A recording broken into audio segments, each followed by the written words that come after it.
Balikan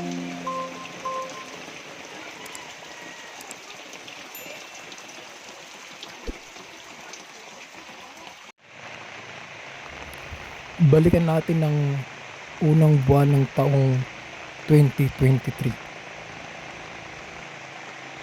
Dahil lang ito sa napakatagal na pag-ulan. Siguro mag-iisang linggo na to.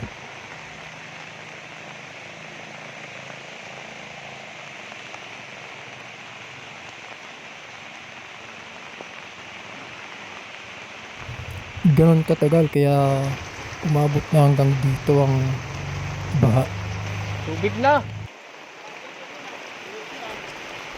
Ayon sa ulat na nabasa ko na may petsang January 20, 2023, mahigit 200 lugar sa bansa ang baha pa rin ng mga panahong iyon.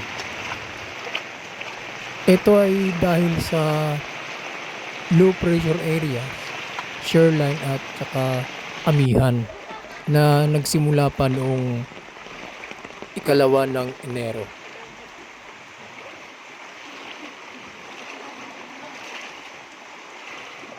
Sana hindi na muling mangyari ang mga ganitong sakuna.